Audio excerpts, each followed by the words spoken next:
picture writing. Writing Sample 1. Leo was eager to get home from school and play his favorite video games.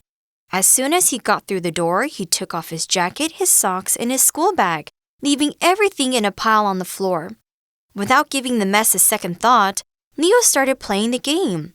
His grandma, who was keeping an eye on Leo while his parents were at work, picked up his things and informed him it was time for dinner. Since Leo had his headphones on, she had to raise her voice and repeat herself.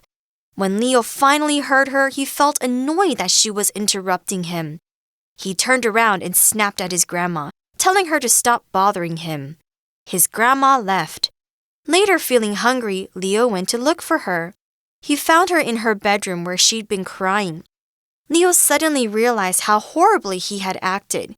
He apologized for his behavior and promised to clean up after himself in the future.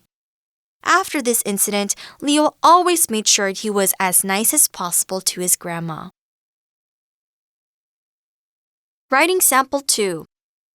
Jeffrey wasn't even in the door a minute before he'd thrown his jacket, socks, and school bag on the floor. He had a long day at school and was glad to be home, where he could finally relax. He immediately sat down at his desk to play online computer games, while his grandmother cleaned up after him. A few minutes later, Jeffrey's grandmother let him know that it was time for dinner. Instead of listening to his grandmother, Jeffrey angrily shouted at her and told her to leave him alone. Jeffrey's grandmother, who was still holding her grandson's clothes, was so stunned that she could do nothing but stare at him in shock. Then, Jeffrey's father, who had happened to be walking by Jeffrey's bedroom at that exact moment, took charge. He'd admonish his son for speaking to his grandmother in that way, especially after all she did for him.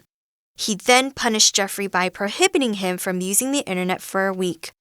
Finally, Jeffrey had to apologize to his grandmother and promise to treat her with the respect she deserves.